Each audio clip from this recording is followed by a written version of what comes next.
Hello everyone and welcome to the FPL Cougars show. I'm Chris. I'm Kieran. And today we are previewing Gameweek 22. In today's show we're going to be discussing each upcoming Gameweek fixture, predicting the potential key players, differentials and clean sheets. We'll also talk captaincy, reveal our teams, plan transfers and the Cougar Cup picks. Before we want to get into the show proper, we just want to take a moment to say if you haven't subscribed yet to us on the platform you're watching or listening to us on, then do that right now. You can also find us on Twitter at FPL Cougars, where Kieran and I are very active. Cool. Right, let's talk about game weeks past, Kieran. Do you want to talk about start by talking about game week 21? Yeah, so I got above the average with 53 points, 5 above the average, but it turned out to be a red arrow for where I was overall. So yeah, 64k down to 73k, a 9k red arrow, which is not too much. So yeah, I sort of managed to save the week a little bit. Got the VC wrong with Vardy not playing again. I pushed my luck a little too far with Rashford, I suppose, but I put the VC on him one too many times, or the captain as well. Obviously against Arsenal, didn't do the business. Should have put it on Mane, but I didn't think Mane was nailed on, so didn't go there. I had Trent with 6, DGW with 3 with 2 bonus in a defeat, which is pretty nice. Sionku with 8, Mane with 8, Grealish with the 13. Tammy with the assist of 5, and then Rico first bench with his -1s for Vardy. So I think in the future just need to stick Rico third bench and just let him rot there. Yeah, exactly. It's funny because we were talking on the show, weren't we? Like whenever we need him, he's been a minus point or like a 0 point for us, and every time we've actually played, and every time he's been on our bench, he's a 6 point hero. I'm just going to leave him there forever now. Just even if he gets 6, just deal with it and just move on. I'll tell you what, that Sidibe bonus point in a 2-1 loss when he didn't get any attack returns, that was... 2 bonus? Well, 2 bonus even, sorry. Yeah, that was a heck of a surprise. Yeah. How he managed that was a good one. Are you quite excited to own him now for their nice run? I am, because it kind of forces me into the double attack because I want to keep him because he's looked good. Apart from that, obviously... Liverpool FA Cup where they played the full team against kids and obviously they didn't do well, but I think that was just an anomaly and they're not going to face I was going to say good sides, but Liverpool weren't exactly good, but I think they just need to pick themselves up for it, and I think they've looked solid at least. Liverpool only really had that one big chance, so whatever, so just move on. I thought it was quite notable as well that Ancelotti took off Coleman and Sidibe still played at right back at him, so it's like he seems like he's pretty settled on that right wing back position, and he can also fill in at right back. So yeah, he seems a favourite of Ancelotti. How did my game week go? 60 points. The move which I was talking up last week when I was tempted, I was basically going to get rid of Salah or Rashford, and I had like 5 options on the table. Thank God I picked the only option which basically outscored what I had. So I transferred Salah to Maddison. So Maddison outscored Salah that game week, and I got rid of O'Connell for Trent again after sort of basically missing about 30 points off him after having him all season. So ruined. I don't know. It just felt really, really sideways. But I'm pleased we're back on Trent, and it's the first time I've owned Maddison this season. So for him to come in with that goal and max bonus, and I got to say he should have got a few more bonus for that finish, didn't he, Kieran? It was pretty nice. Very nice. It was a good goal. So yeah, I'm pleased with Maddison, and he's got good fixtures. And let's just see what happens with him as we move on. So I ended up on 60. I got a small green arrow. I actually the first time in weeks I captained KDB proper. And he blanked, and he basically played as like a holding midfielder, so that wasn't very good. It's pretty funny. Yeah, it's ridiculous. I had the vice on Vardy, so lucky KDB even played. Main point scorers, Grealish and Maddison. I think that was about it, really. Soyuncu. I'm actually considering Pope got, I think he got a 3-pointer or a 2-pointer. I'm actually, finally, Kieran, we'll get onto this later, but I'm actually thinking now is the time to get rid of Pope with these fixtures, but... more on that later. My rank, it improved by about 100,000 places, up to about 585. It's not particularly great, but on we go. Right, should we start talking about our manager of the week in the FPL Cougars mini league? Yeah, so it's Pete James with Cunning Stunts, great name, one of the lads there. 81 points. no chips played, Gameweek rank of 32k overall, Nice. and overall rank of 22k. Nice. So he was 63k, and he went up to 22k. So a decent, really good red there. Up to green, what about? And yeah, 85th in the Cub League as well. So went up nicely there too. And yeah, just a big score. VVD was 7, Trent was the double Liverpool defense was 6, Sionku 8, Grealish 13, Maddison 11. KDB had captain, unfortunately. I know, just looking at that. The 4. Yeah, then he had Salah 10, Catwell 10, Ings 9. So yeah, pretty much all the scorers he was on. And yeah, great score. That's so unlucky for him. Like, of all the, like, De Bruyne there, nestled in amongst all those double-digit hauls with his little 4-point and his armband on. That was so irritating. But yeah, massive score anyway. Could have been, yeah, if he did possibly Salah or someone like, or Grealish could have been close to the 100. So, yeah, definitely. Yeah. Had, like me, KDB captain and Vardy vice. Interesting. Right. That's very well done. Cougar Cup picks. I have a feeling, Kieran, it's bad news for me finally. Yeah, so new month, obviously, January. I picked Sarr, Ismaila Sarr. And we both picked in the same game, didn't we? Yeah, we did, yeah. It was Watford had Wolves at home. I had obviously got an assist, 5 points. Then you went for Troy Deeney, the Fat Drake, as people are calling him now. Wolves at home. Well, yeah, apparently. I saw it on Twitter today. So yeah, and he got a yellow card as well. Do they call Drake the thin Troy Deeney then? Is that what people are doing? I think so. Yeah, that's what they should be. That's cool. Yeah, I think Drake definitely knows about Troy Deeney. Yeah, so he got a yellow card on 1 point. So yeah, January I'm on 5, you're on 1. So a decent lead for me in this month so far, but I'm sure I'll screw it up somehow. And total wise, 53 for me and 61 for you. So I closed the gap a little bit. Nice. Right, let's get on to talk about fixtures. We should probably say that Kieran's, for anyone that's watching on YouTube, will see Kieran's like team lineup looks all skewy. Kieran's got a new phone, all right? He's on about an iPhone. What are you on now? iPhone something? 11. Oh, iPhone 11. And just look at that team graphic lineup. But I'm gonna have to do something to the layout of the whole show. But no, I'm sorry. Oh God. Right. Okay. Sheffield United against West Ham. Kieran, it's happening on Friday. There's more football coming our way. So quick. So make sure everyone you don't miss the deadline. I haven't even clocked that myself. So yeah, well done for saying. Thank you. It's quite alright. I shouldn't have said anything. Captain Dele Alli. Right then. So Sheffield United up against West Ham. You've actually got Lundstram benched at the moment in a home game against the team in the bottom half of the league. What's going on, Kieran? Well, I've changed it recently after that to I've benched Sionku for now. But at the same time, I want to play Sionku, and Lundstram has just looked pretty poor, honestly. Like I've got some of his stats here, right? Okay. So for the games that he has been playing, because he missed 2, I think. But yeah, so his XG was 0.02, XA of 0.02, key passes of 0, big chances of 0, big chances created 0. So and he's only had 3 shots. So his stats lately have been absolutely non-existent, basically. So yeah, his 46.7%. It's hard to not play him, obviously. And he is out of position, but his stats, he's not doing anything at the moment. So, and I think Sionku, with the most sort of clean sheets for Leicester, with a decent home fixture, looks like I thought a better pick. But I should probably go for the guy that can possibly haul for being out of position in Lundstram, rather than Sionku, who's not going to ever get a haul, I suppose. Yeah. Are you tempted to bench someone else in your team, like Dele Alli, for it? Him? I mean, well, Dele Alli is going to go to someone, so he's a transfer. So the person I come in will play. So it's out of Sionku, Lundstram, Sidibe, I guess. Those are the maybe Grealish. Those are the 4 that could be benched, and I don't know. It's tough, but I guess Lundstram, just with his ownership, I probably have to play him. I was just about to say that. Yeah, because I don't really want to, because West Ham look good at the moment, right? They've under Moyes they've looked decent, so I think West Ham probably score. It's only a couple games, so they haven't had obviously a away game under Moyes yet, but they had one big chance on the road in their last 2 away games. This game did finish 1-1 earlier in the season. I think it was Snodgrass that scored that game, so West Ham obviously got previous this season for scoring against them. Have this new manager bounce, but I'm still totally unconvinced by West Ham. Like, it was the first game at home against, like, in the league against a really, really woeful Bournemouth team. We'll talk more about them later because they are slipping and sliding. And it was Mark Noble who scored the goals. I mean, that was 16-point haul for him in that game. But I mean, who's really thinking about any West Ham assets after Or in the long term, I mean, no, they've got the double, but even that win, I'm still like totally. You know, you meh. want Felipe Anderson, Chris. No, not again. Can't have him.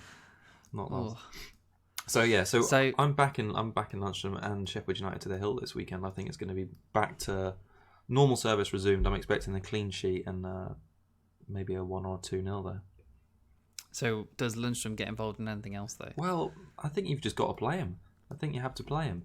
So who would you bench him for? Sionku then against Saints, who have looked obviously pretty good lately, or Sidibe, who's maybe Dele Alli if I was looking at your team just by itself. Yeah, but obviously I'm sorry, I'm kicking my thing under the chair. Don't kick your thing under the chair.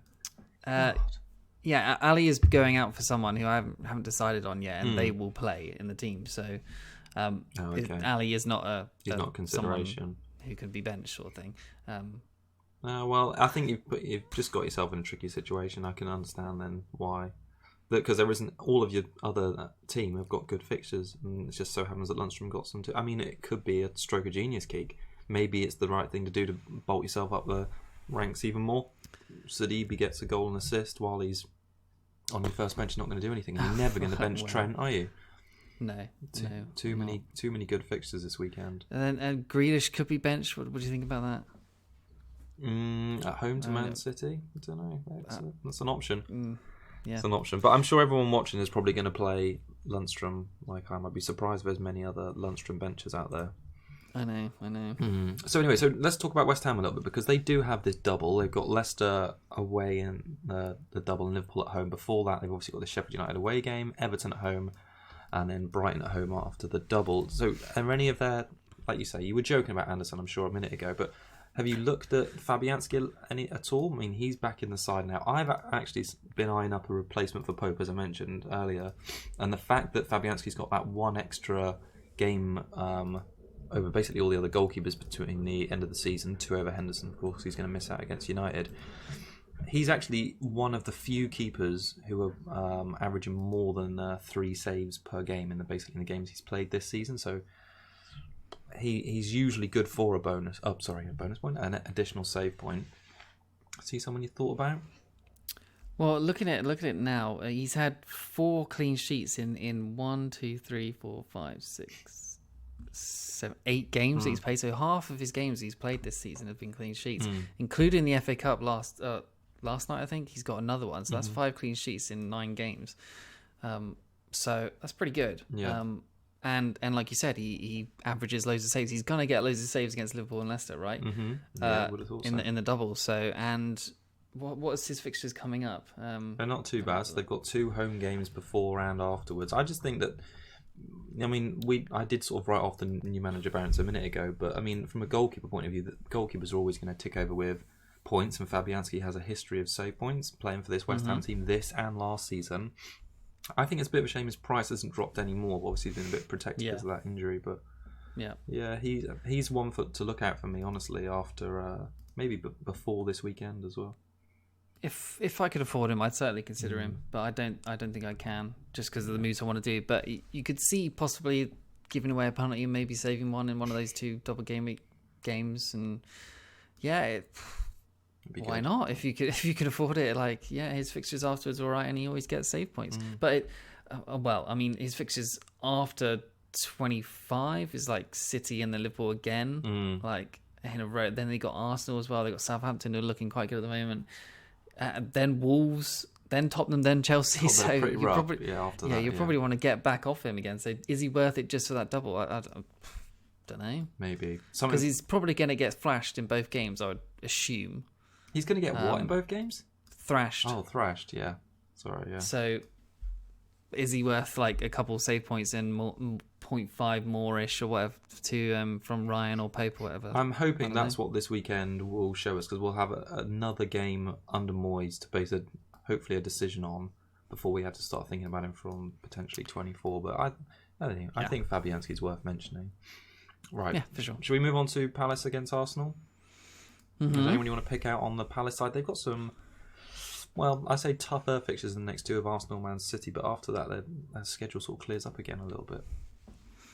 Well, I mean, the 2 after Arsenal, Man City, have Southampton at home and Sheffield United at home, are both teams who are doing well at the moment. So those aren't easy. And then they got Everton away after that, which is also a tricky fixture for them. So the next 5, I believe, are quite hard for them. But having said that, I think they've troubled Arsenal in pretty much all the last games they played against them, haven't they? Yeah. Did they do the double on them last year? I seem to remember that they did. I haven't looked it up, but I remember definitely Zaha scoring familiar. at the Emirates and winning it there, but I can't remember what happened. Yeah, at so Selhurst. okay, so someone to pick out. Going under the radar, possibly back from injury, is Wickham. 4.4 million. Shame he's not dropped more, as like with Fabianski with the injuries and stuff. But 2.2% owned, probably on people's benches for all this time.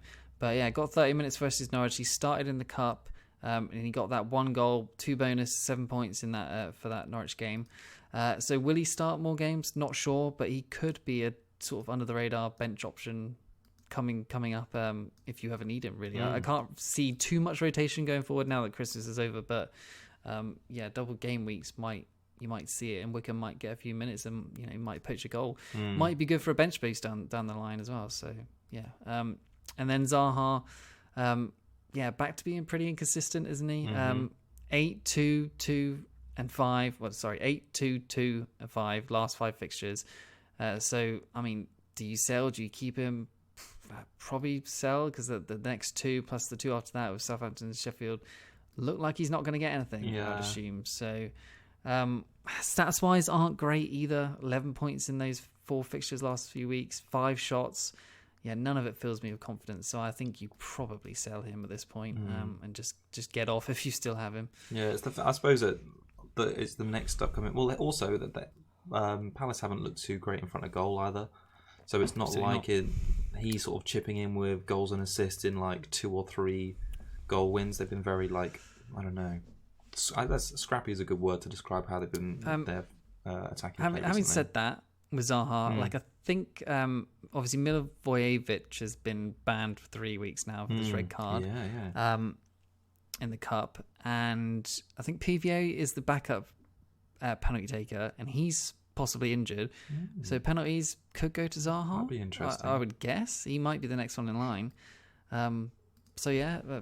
But again, these fixtures look just fishing, rough, isn't it? Yeah. I think it's going to be a real interesting test, this one, for Arsenal. So, talking about previous games, it was 2-2 this season at the Emirates. Luiz and Socrates scored. Just Arteta seemed to have a decent impact on them. Obviously, at home against United last time out, keeping that clean sheet, but against Bournemouth last time out, their first game under Arteta on the road was that 1-1. I was having a little look at Pepe. Obviously, he's had such a mixed first season at Arsenal. It was only his 3rd start since game week 11 again home to United last time out. He had 4 passes, 2 shots, hit the woodwork.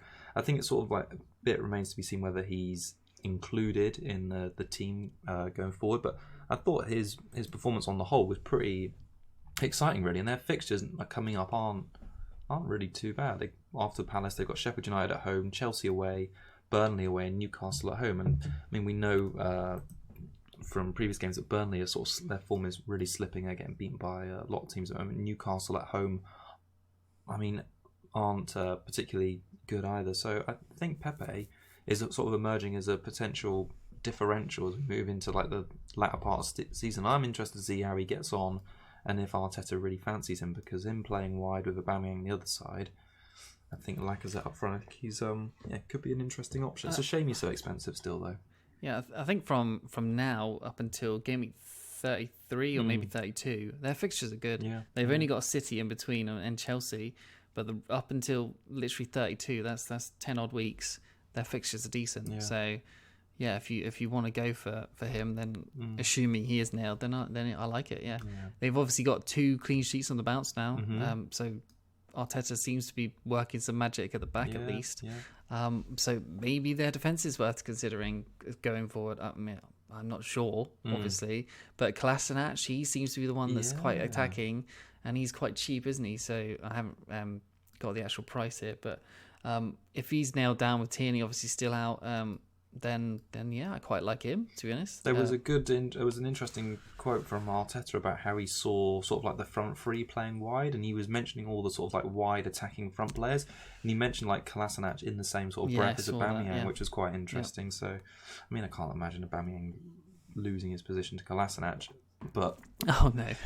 as the fact that if Lacazette drops out and Aubameyang plays back through the middle again, we could see I don't know, on the occasion Kolasinac playing left wing forward. I mean, be amazing, but let's wait and see. It was interesting that Aubameyang was played left again, Laka through the centre, because I do think that sort of dampens his appeal a little bit. Yep. So yeah, it'd be interesting to see how that goes on going forward. Right, should we talk? Oh, sorry. I was going to say I thought Ozil has looked quite good as well, even though he's not that interesting to own, it seems like, but maybe he could do well over these fixtures. He seems to be nailed on at least at the moment, so yeah. Arteta likes him, but yeah. All right, well, let's talk about Chelsea against Burnley a little bit. Now, Burnley, let me just start off by saying, go with my Nick Pope thing again, right? Because I'm worried about them from a fixtures and a form point of view over the next four. So they've got Chelsea, Leicester, United and Arsenal before an away trip to Southampton, right? So they've lost their last three league games, which is pretty poor form, and they've had 3 shots on target in the last 4, which is by far and away the worst in the league. Now, Chris Wood kept things ticking over for them with that goal against Villa, but I mean, they still lost at home. And maybe it was a couple of weeks ago, I was bigging him up as players in and around Ings' price who were offering decent value, right? I had a little look, so Ings, I think, has scored more points since Gameweek 13 than Wood has scored all season. So basically, ignore anything I ever said about a Burnley striker, and I promise, Kieran, I'll never sort of talk about them as a potential asset again this season. Disclaimer, this season. Anyway, so Pope, right, so he's had 2 clean sheets since Gameweek 14. He's actually not too far off the overall goalkeeper's standings, but I think the reason I'm losing ground in the goalkeeper's position is because he's not getting the save points that he was in previous seasons, which was pretty much one of the key considerations. Now we're we're just over halfway now in FPL, and I think in Pope's sort of best seasons, he was scoring routinely 150 odd points. And at the moment, he's after 21 game weeks, he's on I think it's 71 points. Obviously, double that is 142. So basically, he's missing out on roughly from his best seasons 15 to 20 points. And I think most of that comes down to the odd save point, which he's not picking up in games, right? So since game week 14, he's averaged 2.1 saves per game. So that's not enough for that additional point. So compared to other keepers, right? There's not many averaging more than 3. But they are Dubravka, by far and away the most save points, so averaging 5.3 per game since game week 14. Leno's averaged 3.6, Guaita 3.5, Foster 3.2, and Ryan 3.1. Interestingly, I think Ryan is the only 4.5 starting price goalkeeper this season who's averaged more than 3 saves per game. So he did really well picking him at the start of the season. So I think the main food for... I didn't include Fabianski in this list because he's been injured in most of those game weeks, but his average is more than 3.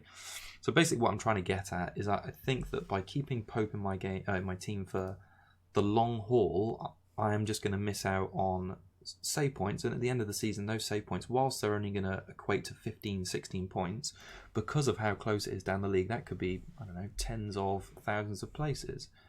So my sort of potential replacements for Pope I'm looking at are probably Fabianski, Foster and Ryan, mainly because of their price points and how reliable. I think Dubravka is a little bit out of my price range, and Leno I'm still a bit unsure as to how Arsenal are going to play, although the idea of owning a keeper from a top 6 club is quite attractive. Sorry, that was quite a long spiel, but I feel like I had to get it out on Pope. Yeah, I'm... Dubravka should never have been 5 million at the start. No way. That was stupid pricing.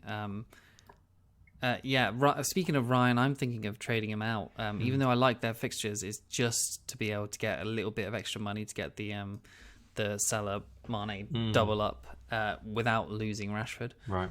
So that's so I'm looking at McCarthy because he's 4.3, and I think he must be close to the 3 average because I'm just looking at his saves and the games that he's played since that 9-0, obviously being nailed on. It looks like he should be on about 3 average. I don't know if you looked him up at all. He might not have been one. He might not have come in over 3. I'm pretty sure I just limited to ones that were just over 3. Well, he must be very close, probably like 2.9 or something from what I'm looking at here. He's someone I'm definitely considering because he looks like he's nailed on, and he just gives that extra bit of cash, and their fixtures are good. So, he's another way to go. Obviously, Leicester away is tough, but then after that they've got They've got good fixtures up until Gameweek 30, so yeah, I'm tempted by him. Which is why I'm thinking we'll get on to Southampton a bit later, but which is why Ings is coming in my team. But finally, yeah. So no, it's interesting about the goalkeeper because it's probably the first time should have done it sooner, but since the halfway point of the season, I thought, well, am I getting enough value out of Pope? And who within like 0.2 or 0.3 is going to give me just those extra points I need until the end of the season? I mean, it's fine margins though. There's probably only like 6, 7, 8 weeks until wildcard, so it's not, you don't have to keep this keeper that you bring in forever. It's look at the fixtures and then wildcard coming up, then you sort him out if he's being terrible or something. So yeah, really good. Right, should we any more you want to add on over those two teams? Well, we haven't talked about Chelsea at all yet. Haven't we talked about Chelsea at all? God, I was talking about Pope for a long time. Go on. You were. Tell me about Chelsea. I mean, the next two, obviously, this Burnley fixture and Newcastle away look like good games for them.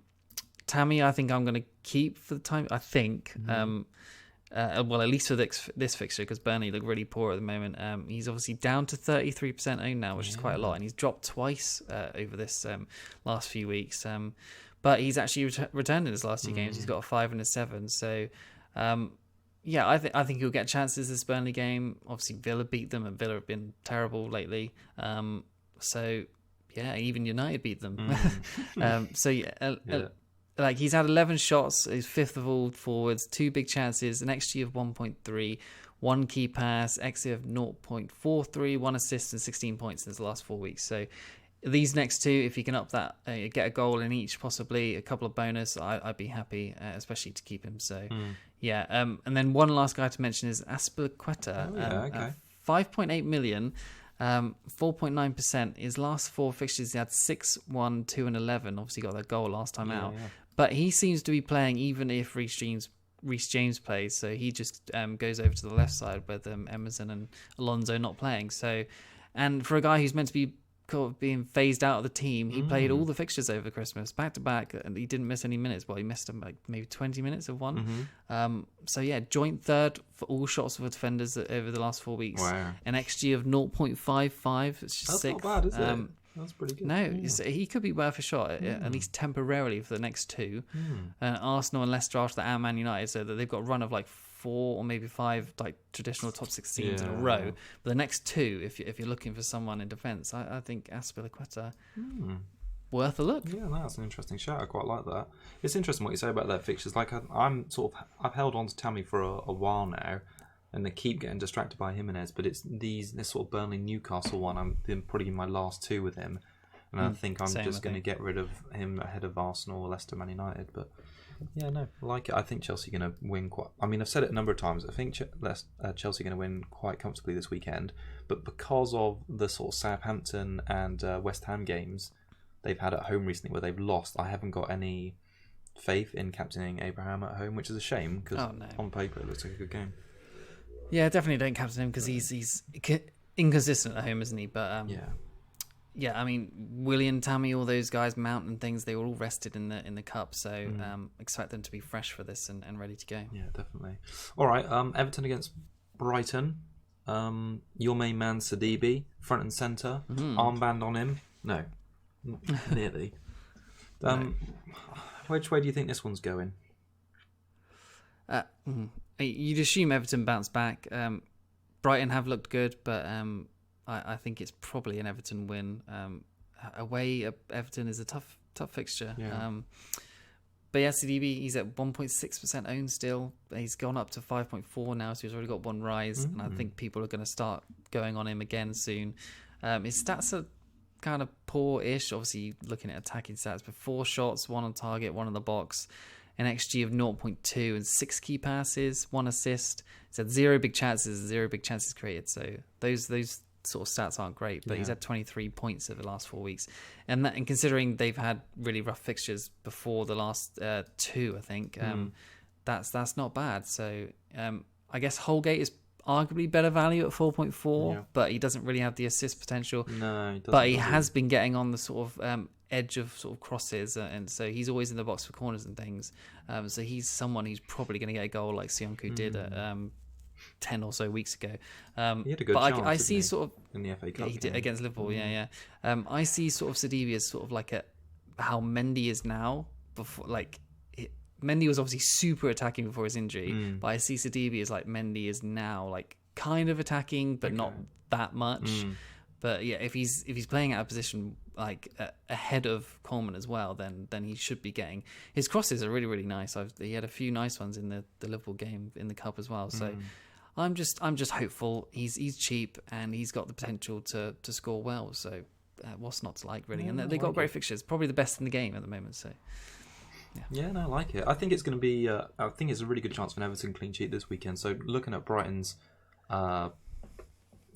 sort of shots in the box, they've had 26 in the last 4 games, which is the 5th worst in the league. So they've not been too good on the road. But interesting, that's 2 more than Leicester have managed.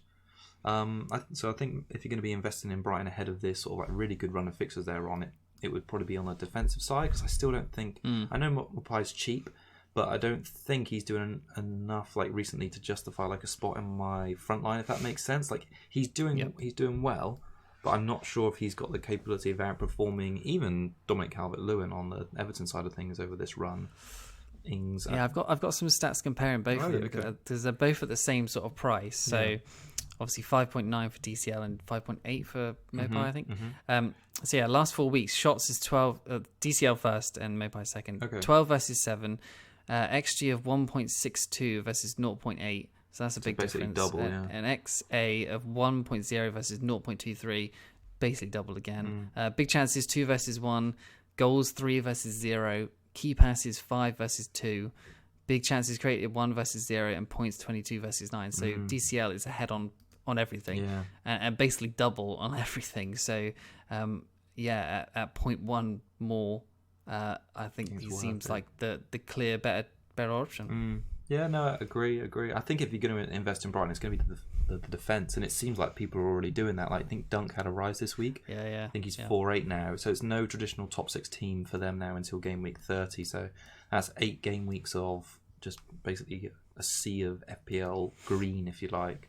And he's had 5 attacking returns this season, so I think Dunk is. If you're playing a 3-man defence and you aren't doubling on Liverpool, maybe if you are doubling on Liverpool for the double game week 24, then Dunk could be safely nestled between the pair of them, I think.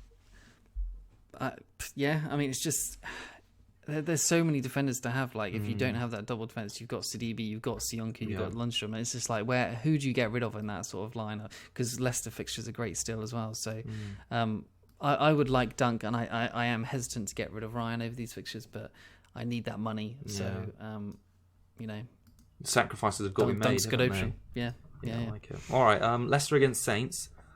My boy James Maddison's going to score. What is it? 20? Is it the 20-point haul this week?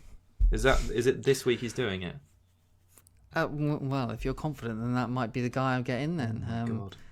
Yeah, because I'm looking at obviously an alley out, and Maddison is a possibility. I think he seems like the safe pick, right? Yeah, he's safe. Just to down. There doesn't seem to be like because this transfer will be for 2 weeks before 24 for the double, right? And I need to pick someone with good fixtures, and obviously Leicester have that. Good form, Leicester have that. So Maddison looks like he's in good form, so he could be the just no-brainer. But then I kind of like Perez as well. I mean, 6 million, 5.3%. Yeah. Got 10 and 13 in his last 2. Is he a tempting buy? He probably only played most of the minutes just due to rotation at Christmas, but I don't know. He's sort of turning into the player that we sort of expected him to be at the start of the season at Leicester. So I don't know. What do you think of Perez? Let's just dial this back a little bit, because we're sort of skipping around to transfers a little bit here, but because we can take a break to talk about that now. Because guess what, Kieran? We can do whatever we want. You're planning then to do a little. Why are you planning to do Ali out for 2 weeks? Why don't you fancy him for Liverpool and then Norwich, basically, before Salah? I'm assuming it sounds like you're going to double up on Liverpool attack for the double. Because I don't think he'll get anything against Liverpool, and I just think Jose Poison is back, and already Spurs look like poison already. So they looked crap against Borough, and they basically put out a full strength team in the cup, and Ali looked crap as well. So I just think it's time to get off him, and with the sort of free sort of transfer that I have with him out for 2 weeks, because I've already got planned moves. Why not? Just don't trust him. Don't fancy him next to. So yeah, someone like Maddison, someone like Perez, even Sarr at Watford, and the one that I might be leaning towards is Mahrez. So interesting. All right. So Mahrez is a potential Ali replacement. Okay. All right. Well, I think on the Saints side of things, I don't know how many times we need to keep going over it, but Danny Ings, just 4 goals in the last 4, most of all players in the league. I think it's 73 points now since game week 12. Every game week goes by, I look at him and think, Jesus, why didn't I get him then? Because I would have shot right up the rankings. But yeah, I won't dwell on that too much because everyone knows what Danny's doing there.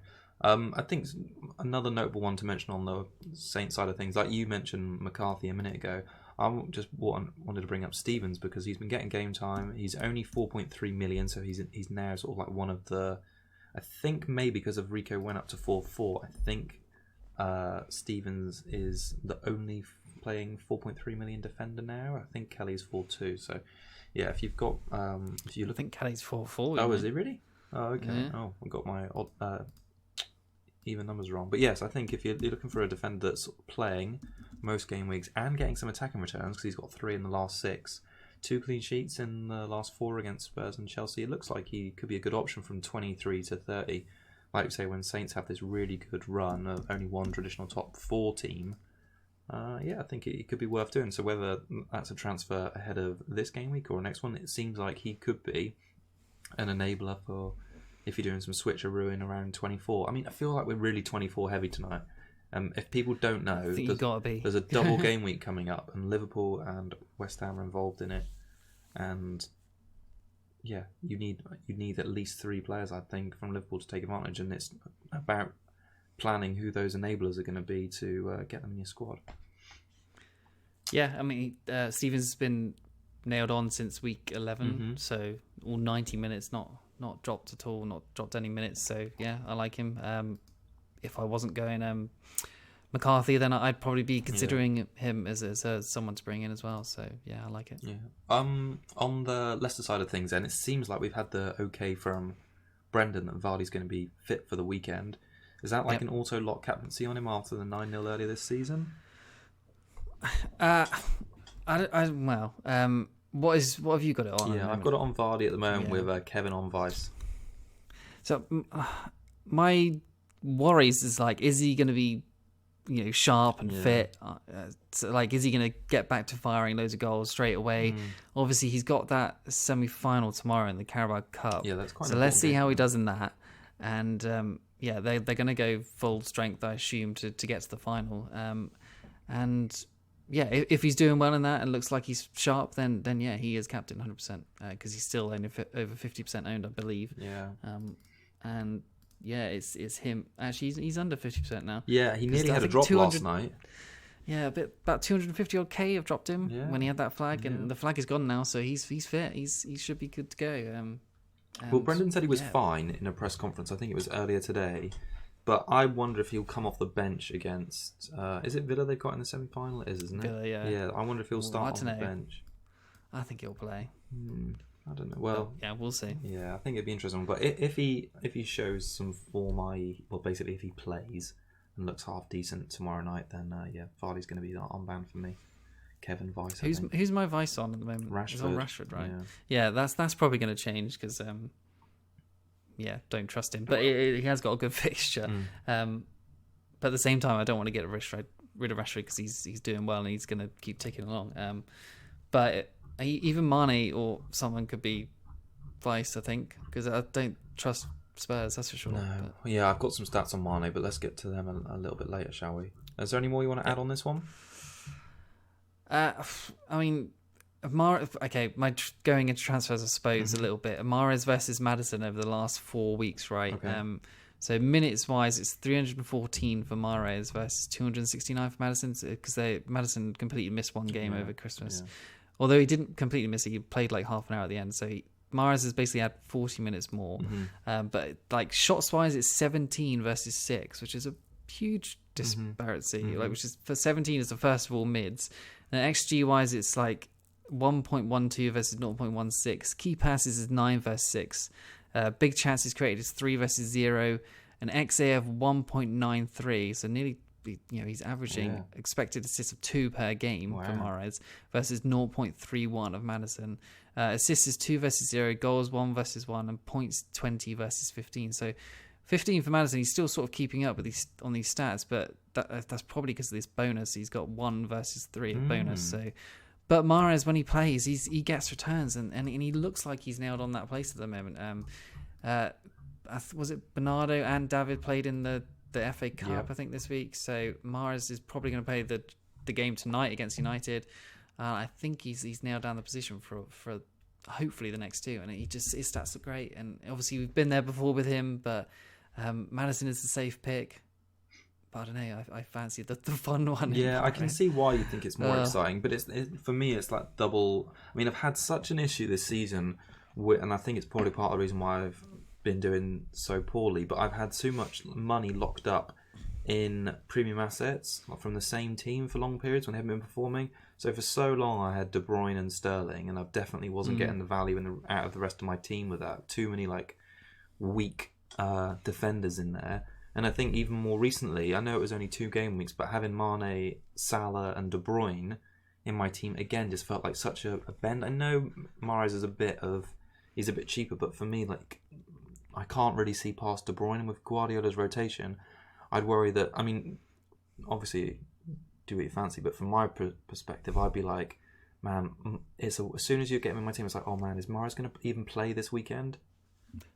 Yeah, but like I said, it's only for 2 weeks, and if he doesn't play, then a bench player would come in. Yeah, so it might not be. I don't know. We'll see. I'm going to watch him tonight, see how he plays. Do you reckon he'll start tonight? Yeah, I think he will. There's actually a little bit. I mean, we'll get on Man City a bit later. But a little bit of talk from Pep that Sane's going to be back in the next couple of weeks, which could be spicy. Yeah, noticed that. I'd imagine he'd still be sub appearances for a while because he's not going to be match fit. But so at least a couple of weeks, at least, I'd say he's not going to start. Right. Well, then, should we talk about the next game, which is Man United at home to Norwich? So, despite the fact that Norwich have not won in their last 5, lost 2 of those, and they failed to win in their last 8, neither of us have the balls to put the captaincy on Rashford. Why do you think that is, Kieran?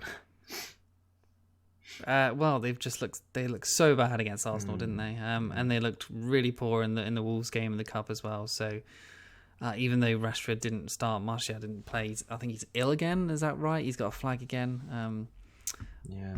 But I don't know. Just can't trust him, can you? No. I'm happy to keep him because he's still doing well. Like his 5th highest scoring in the game still. Yeah.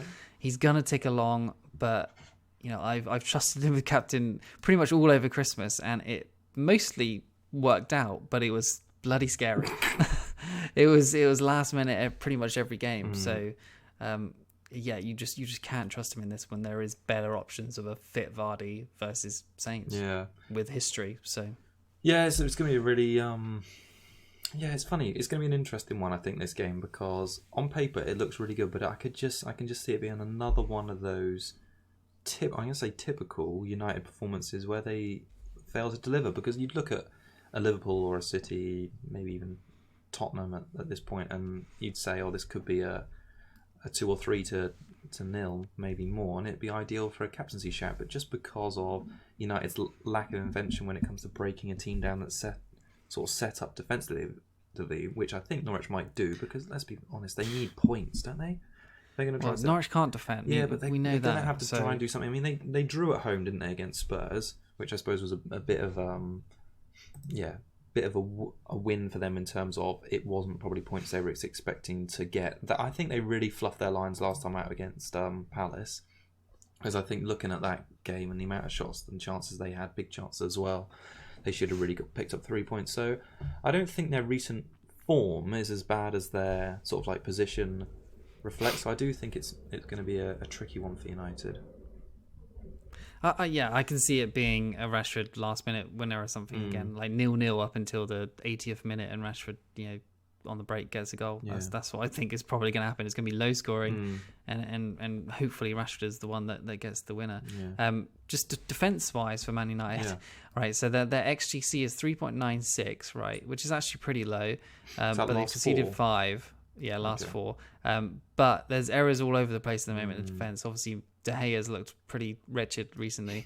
So other than the clean sheet on Boxing Day against Burnley, they've only had 3 clean sheets all season. And that one was the first since week 5 against Leicester.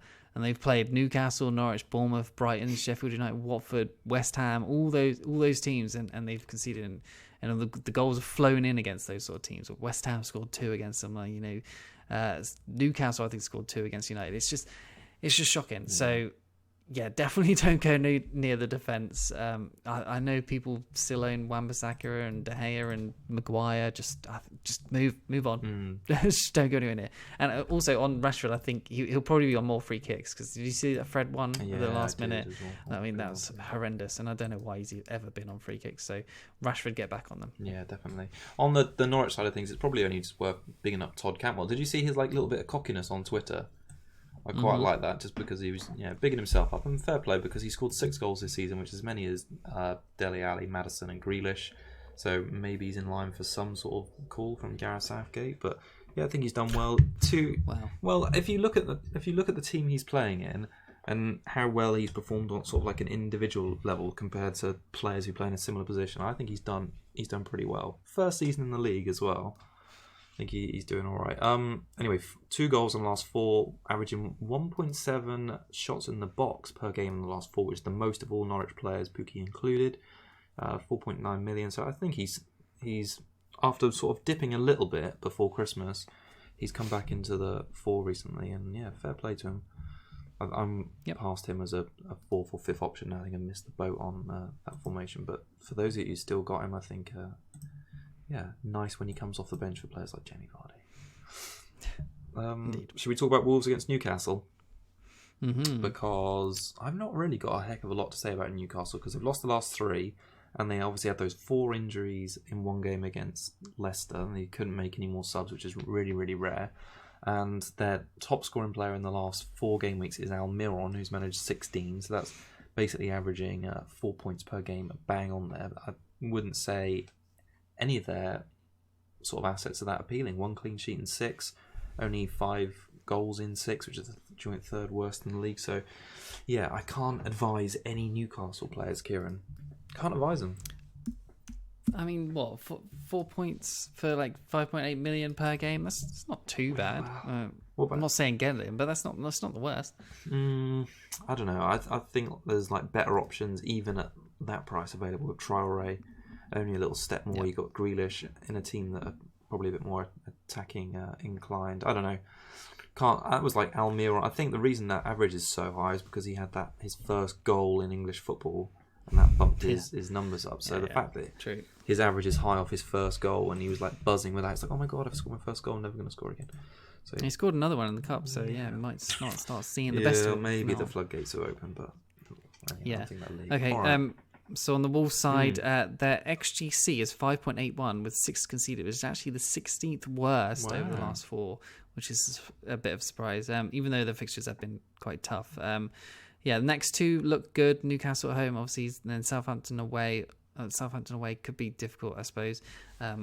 But yeah, players, we all know about Jimmy and Traore doing well, bandwagons and stuff, but Doherty is someone I want to mention again. 6.1 million, 4.9% owned.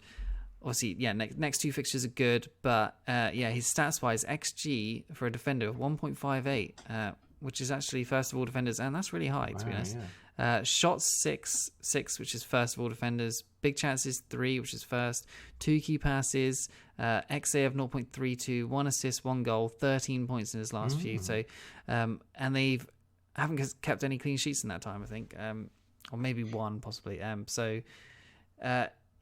looked really good in the cup as well. His average position was really high. Traore seems to be behind him sometimes in the attack. So 27 to 37 looks like a great time to own him, assuming Europa doesn't affect his minutes. If you're going the double defence in Liverpool, you could look to downgrade one of them possibly to Doherty, or I mean, yeah, I like him because he's looking so attacking at the moment. Yeah, he's an interesting pick. I think it's difficult. I think his price point really for this season, but like you said, I think part of the reason his ownership is under 5% at the moment is because they whacked that 6 million on him, and 100%. And it's difficult to invest in a Wolves defence at the best of times because they're not notorious for keeping clean sheets. Obviously, they've got Bolly out at the moment, and your bread and butter with your defenders is those clean sheets. But like you say, I've been really impressed with him just passing the eye test whenever I see him getting so far forward, and it's not surprised when you sort of reel off those numbers about the XG and the shots in the box that you'd expect that he's going to return soon. I think, like you've mentioned as well with those fixtures, 27 to 37, time when and I'm sure many other people are going to be looking at who's going to help my rank as we sort of run towards the finish line. Differentials for someone who's under sort of 5% and doing things from the back like that, he could be one to consider. It would be hard for you to get off one of the Liverpool defenders, and if you don't, then you're putting sort of like nearly 20 million in the bank. If you're going for those three, that's a lot. So I mean, it's either or, I suppose. But yeah, no, it's interesting. What do you think about Traore then? Because he sort of came onto the scene a couple of game weeks ago. People sort of realised, hello, there could be some points here for, I don't know, not so much investment with those sort of, was it 10 and 13 maybe in 3 game weeks he scored? Yeah. And I think maybe a blank in between that. But do you think he's the real deal, or at that price? You think he can maintain I'd expect like a return every 4 game weeks at that sort of price? Yeah, I think he can probably keep it. He is pretty inconsistent though.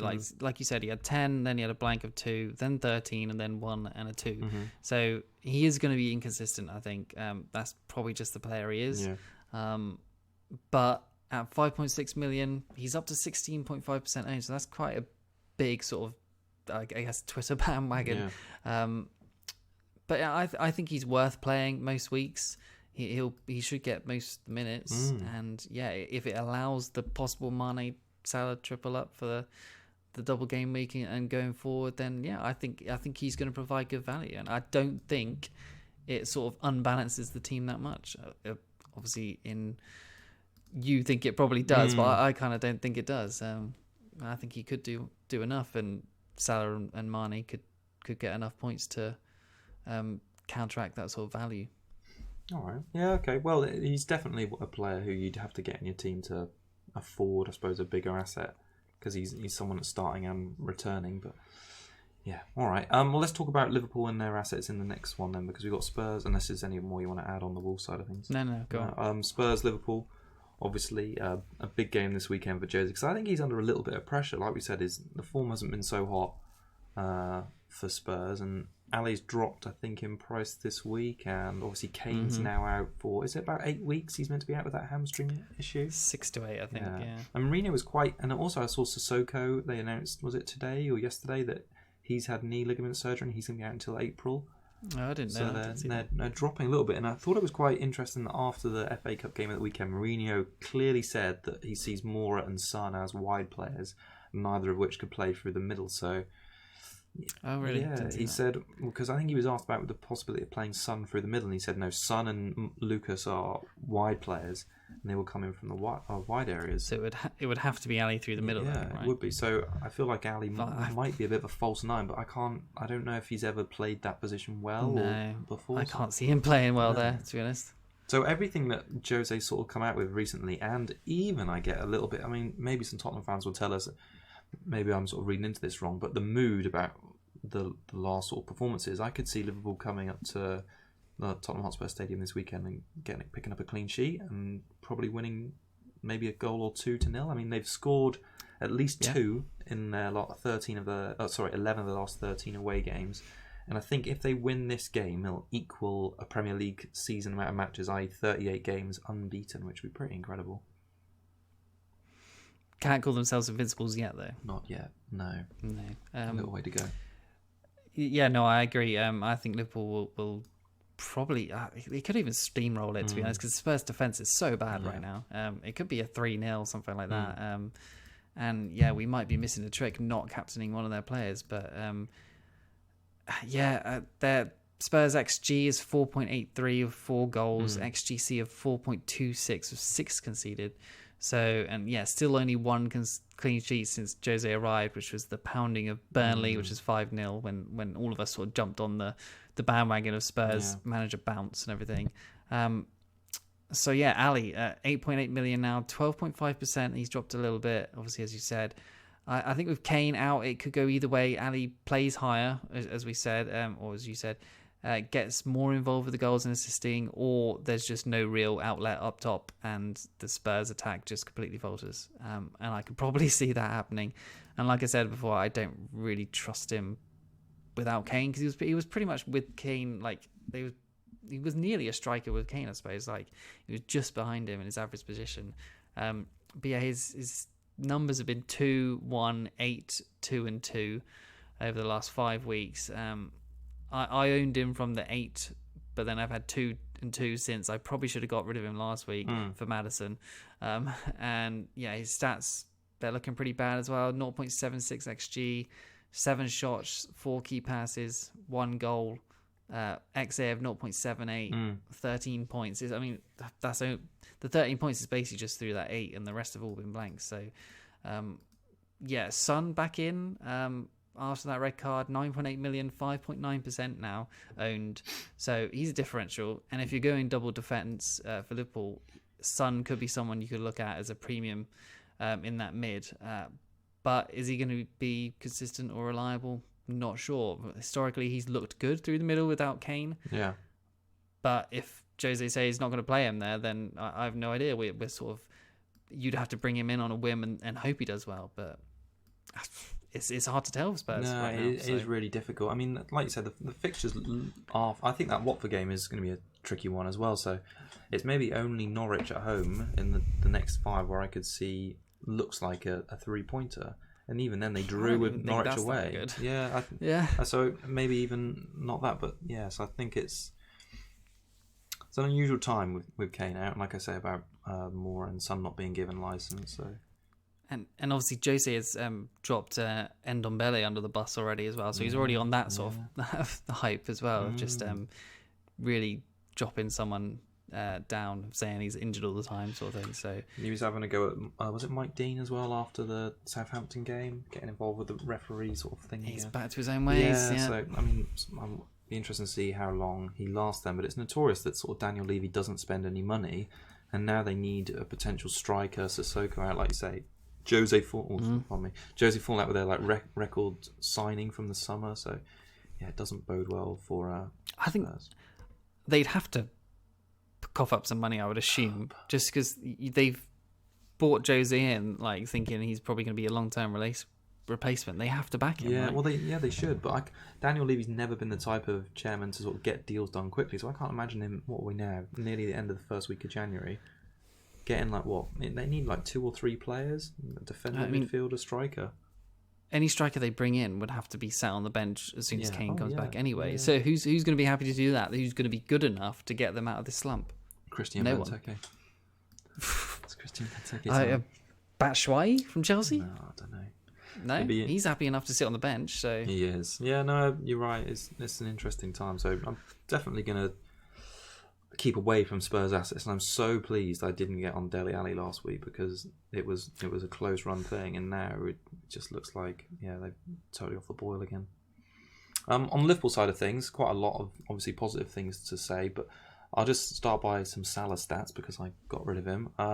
He's had an XG of 1.3 over the last 3 games. So that's since they've been back from the Club World Cup. That's worse than both Iheanacho and Wesley. I liked pulling those stats out because it made me feel a little bit better about myself. Mane has an XG of 2.2 by comparison. Talking of Mane, Keek, I feel like you and I, and probably maybe not so many other people, have missed the trick by not just auto-captaining him rather than De Bruyne, because he's obviously more attacking than Kevin. He's only blanked 5 times when he's played more than 20 minutes this season in 19 games, which is pretty incredible. And his recent form has been amazing. So he's only blanked once in the last 10 games. So I think he's looking likely to return against Spurs as well, given their defensive frailty. So if there's any hint that Vardy doesn't sort of take part tomorrow, doesn't look fit for the weekend, I could see myself switching my captaincy to Mane and leaving the vice on Kevin. Yeah, I think I've had him since maybe like week 4-ish, and I don't think I've captained him once all season. So Really? yeah, I don't think I have. So I think I've had advice on him a lot, but it's always been on Vardy or someone else, and crazy really when you say those stats. But it's I don't know, it's just something in your head where you always think if Salah's there, you just think, I should probably put it on Salah or just put it on somewhere else. Like, well, that's exactly what I did for those 2 games. So you're telling me, let's jump ahead and talk about 24 then. So if you have Salah and Mane in your team, surely you're going to end up captaining Salah, aren't you? Well, Mane has better away stats, and they're both away games. So I don't think so. I think it's just you can put it on either one of them, and I think you can still be happy because you've got Trent as well, and you're going to expect Salah to score, or at least get a penalty because Milner's out. So I think there's big gains to be made from both of them because you can't really cover one of them by just only, or you can't cover both of them by just owning one because they don't seem to haul in the same games. Right? No, they don't. So you have to own both to be able to cover them, but you can sort of cover Robertson with Trent because you get the clean sheet. So my thinking is that there's probably not a better time to do the triple up of 2 attackers. Yeah. Because this double, we don't really usually have a good double with Liverpool. No. And there's 6 or 7 days between the games because the cup opponent in between is like Shrewsbury or something, so they're going to rest all the big players again. So Salah and Mane should play both, and whichever one you probably triple captain should do well, right? I even think I might even triple captain Trent and then have Salah and Mane as well, and I think that's a fun triple up. I'm just excited as hell about that. So that should just be fun.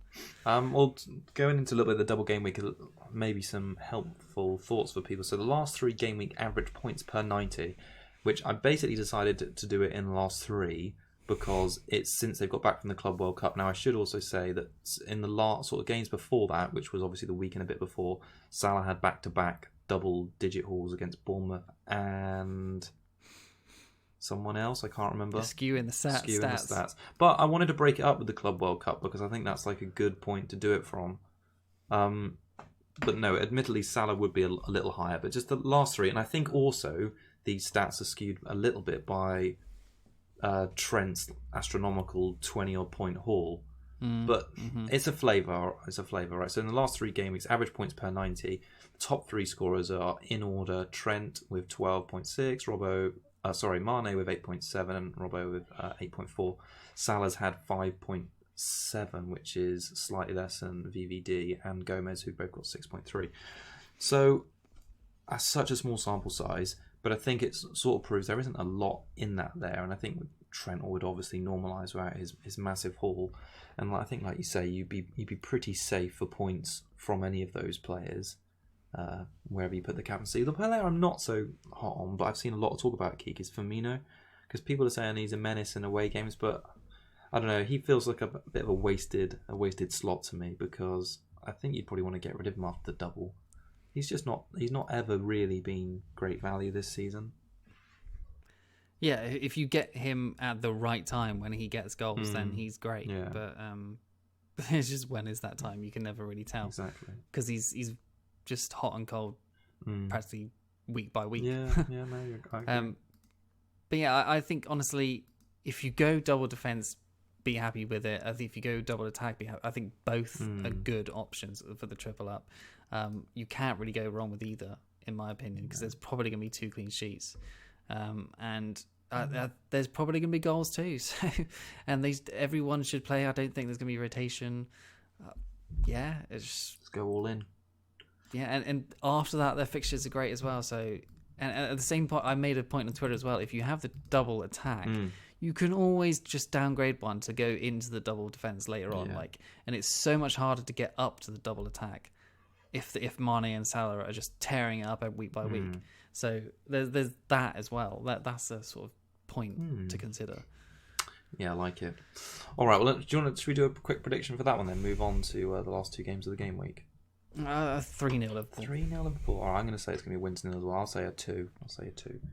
All right, Bournemouth against Watford. I should probably start by saying about Watford's away form because of how atrocious it's been. So they've failed to win 10 of their last 11.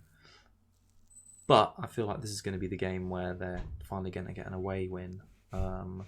Because Bournemouth Keeg have just been abysmal, basically. Atrocious. Yeah, their fixtures are so good, but they've been really, really bad. And I'm actually a little bit worried they might go down now. And for weeks I'd be like, they'll bounce out of it. But Watford has shown a bit of a bounce with Pearson in charge. I think if Watford beat Bournemouth, they go ahead of them this weekend, and Bournemouth will be second bottom, which is quite a big deal at this stage of the season. I mean, I saw Wilson scored in the cup, but he hasn't obviously scored in the Premier League since like game week 7. It's probably now or never for Bournemouth. Yeah. If they're gonna get out of this slump, they need to do it while these fixtures are good. Yeah, definitely. Well, they're playing basically the 2 teams around them in the next 2 fixtures. They've got Watford and then they've got Norwich, haven't they? So they've got the team above them and the team below them as the table stands today. And I think they need to do something. But none of their players are in form. I feel like Delafeu and Sarr are going to take them apart here because they've looked good. So Delafeu's averaging 5.5 points per game in the last 4, averaging 1.5 shots in the box and 2.6 key passes per game, which is most in the league. It's interesting to note that Delafeu, whilst sort of being listed as a forward now, I think he's 6.2 million and less than 5%. Most of his proposed returns are going to come from assists because of all the key passes he's playing. Sarr looks like he's the one to get 4 actual goals, I'd say. So he's had 4 attacking returns in 4 games. He's averaging 2.6 shots in the box per game, most of any Watford player. 6.2 million. So I think he's quite pricey for, let's say, an unknown, but at the same time he's the same price as Delafeu. And he's averaged 7.5 points in the last 4 games. I think both of them look like the driving forces for Watford goals. And if they're going to stay up, they need to win these sort of games. And I think they will this weekend. Yeah, I agree, to be honest. I mean, Bournemouth do look terrible. Even though they won 4-0 in the Cup, I don't know if that's going to give them any sort of bounce. But team or XG wise for Bournemouth is 2.6 to 3 scored, which is 19th. So only 3 scored over the last 4 weeks. They've only scored 2 goals in the last 6 fixtures completely. So, I mean, Rico, should we just discuss him? Like, I've just got down here saying useless. He can't attack, can't keep a clean sheet, only when he's rooted on the bench. I mean, at 4.4 million, he's probably a third bench option now, just all the time. And the only good thing about him is that he just plays. His attacking stats are completely gone off the rail. Like, remember, like, towards the start of the season. We thought he was like a mini Alonso. He was top stats for most of the attacking things, and just now he's just nowhere near, and he just gets a yellow card every game, and his team concedes 3+, and it's just can't deal with it anymore. But yeah, Wilson, his stats are obviously pretty awful as well. Came on and scored with his first touch, like you said, in the Cup, but I don't know. Fixture run is just as good as probably Everton's, probably the best in the league at the moment. But a 4.7% owned, big differential, and if they're going to find form, like I said, it could be. It has to be probably him, or So I don't know, just not sure. No, I mean normally you'd think 3 home games in 4 for a Bournemouth side, with the away trip and that 4 being Norwich. You'd think, oh my God, let's triple up. Let's triple. Oh yeah, at the start of the season we were doing exactly that. Yeah, and now I've got no faith in them, sadly. So yeah, we're moving on. Should we move on in terms of fixtures as well? Wrap up the game week talking about Aston Villa against Man City. How many goals is Grealish going to score in this game? I think he gets something, so that's why I want to play him. To be honest, I think if they lose, then I think he gets the 1 goal, right? But he's going to have to do everything himself because they've got no Wesley now, who looks like he's going to be out for at least 6 months plus. So 6.4 million, 17.7% owned Grealish. He looks like he's thriving, to be honest, at the moment. Everything goes through him. But wrongly denied another goal last week. I think he was, because that heel of Wesley wasn't even involved in the play.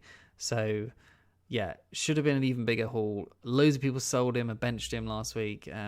So I don't know, bench him this week at your peril. I think he could probably get something. So he's had 8, 6, 1, and 13 in the last 4 weeks, which is consistent. Obviously, that blank sucks, but he's good value for a fourth mid, absolutely. And he's likely on penalties now that Wesley's out. So yeah, a new striker to be bought in January to help him. Apparently they're looking at Murray, which I hope that's not a thing. But they could be on to Batshuayi as well, is a rumour. So I think Batshuayi at Villa would be great. Yeah. So to be honest, I actually don't think Murray would be that bad a shout. I think he'd be a good hold-up player for someone like Grealish. I think Grealish is quite creative, so I feel like Murray could be the poacher that Grealish needs. But yeah, that could be interesting. But yeah, it's amazing how well he's sort of done in maybe the last 10 or so game weeks. The fact that he's held himself on to, I think it's 94 points overall now, when someone like Maddison was sort of lauding as having like the best FPL season he's had. He's on about 104. I think it just proves there's been such great value out there. I think we got him onto him both at the same time, right? And I think he's probably been one of my best transfers of the season. Definitely, yeah. I think I got him in ahead of Sheffield United away, actually, which is when he missed the penalty and blanked and got 0. Yeah. So we're off to a brilliant start. But after that, It's been 8, 6, 1, and 13. So yeah, he's been really, really good. I've been really impressed with him, and he's been doing well before that. On the Man City side in this game, I feel like they're the sleeper captaincy option of the week here, because I think probably me included blinded a little bit by that Leicester fixture. There's also the Rashford or the Norwich at home fixture and the Burnley at home fixture for Chelsea. But I mean, Man City have scored 9 goals in the last 4 games, the best in the league, and they've had 11 big chances, which is the second most in the league. We know Aguero's back in now, recovered from his injury. Jesus in great form. Like you said about all the good things you said about Mahrez at the moment, I feel like basically how bad Villa have been defensively. Let's be honest, they've been sloppy, conceding. I think it's on average I think it's 1.8 maybe in the last 6 games or something like that. I can see Man City rocking up to Villa Park and getting a couple here, and I wouldn't be surprised if Aguero, KDB, Sterling and the like are involved. I should say though that we're going to get Man City's fixtures and sort of like fixtures. They're going to get their lineup for this weekend. And what am I talking about? We're going to get their lineup for tonight's League Cup game in the next 10 minutes. And based on what that looks like, I think there could be a little rotation, because Pep's got such a great squad and he loves to fiddle about with it, that I think the Man City team could change. So whether Aguero plays tonight, Jesus plays, we're going to have that old conundrum again. I think Jesus plays the Villa away game. Looks good for him, counter attack, but I think that seems like the right sort of fixture for him. And I think if David Silva plays, then I think KDB might be back in the sort of CDM kind of role, spraying balls. So I'm not sure KDB is a definite option for captain. But then I assume Bernardo might play tonight. I don't know. I think Mahrez probably plays tonight as well. So I think Sterling is captain shout this week for Man City against Villa. I could see a sneaky haul for him there. But then, Jesus Aguero, it's hard to tell who's going to play it. Even like who plays tonight is still hard to tell, because I think Jesus looks like he's still sort of favoured at the moment, because Aguero played in the Cup against Port Vale or something, didn't he? So he did, with Aguero playing in games like that looks like he's not first choice right now. So no, it'd be interesting. Their fixtures are fairly tasty as well. So after that Villa game, they got Palace at home, Sheffield United away, Tottenham away, which I think with Man City's attacking prowess, they'll score in both of those games, and they got West Ham at home. So I do think Man City's attacking assets are there. So maybe this Mahrez. That's why I like Mahrez, because I think his ceiling in those 2 games is big. Yeah. All right. Well, shall we wrap up the preview and just finish on our little bits and bobs, Kieran? Yes. Little bits and bobs. Okay. So I think let's go through the clean sheets first. Do you want to pick out a couple? See, I don't think there's that many, but I'm going to go for Arsenal, because I think they're turned a bit of a corner away at Palace. Interesting. Then Chelsea, I don't think Burnley can score. And Wolves possibly against Newcastle. Okay. Those are my 3. I'm going to play it safe and say Sheffield United. And I'm also going to go at maybe a little bit off piste. I expect to want to say Watford. I think they're going to keep Bournemouth out, and I think they're going to condemn Bournemouth a little bit more this weekend. And we think Liverpool might be as well. So actually we think there's loads. Yeah, we've changed. All right, who's your Cougar Cub pick for this game week? Okay, so Fully rested midweek. Oh, sorry, for the weekend for the cup. I'm going to go Willian at home to Burnley at home. Okay. 6.2%. Yeah, that should be all right. I could see that pick being quite good for you. I was really tempted, actually. It's funny you mentioned Perez because I was really tempted about picking him for the game this week, but I'm actually going to go for another Watford player, but I'm not going to go for either of the two we picked last week. I'm going to go for Delafeu, actually. I feel like Bournemouth have been leaky, and Watford need a win on the road, and I think it could be a big game for him. He's been just looking good. Quickly, that Leicester Southampton game. Obviously, it was 9-0 last time. What do you think scoreline? Let's say, well, okay. Here's some cool maths. I think they beat Leicester 5-0 earlier in the season. Then they beat them 3-0. Wait, who are you talking about? Well, now? I'm just doing like a thing. I'm just doing like a build-up thing. Right. I'm thinking about other big scores. Basically, I'm going to say it's going to be about 6-0, Kieran. What, for Leicester? Yeah. So you don't think Danny Ings scores? No, I think he got subbed at half time, didn't he? In the reverse fixture, or like before half time. I feel like that's because they got a man sent off, didn't they? I feel he got sacrificed, but he would never be now. Now, realistic score, I'll say probably 2-1, and Ings does score. But yeah, that's why I'm thinking of benching Sionku. Just that Danny Ings fear. Yeah. Oh, well, yeah, it is. We haven't really talked about our transfers in this section, but we have sort of talked about them a little bit tonight. Do you want us to go over again what you're going to do, and then also say your captaincy?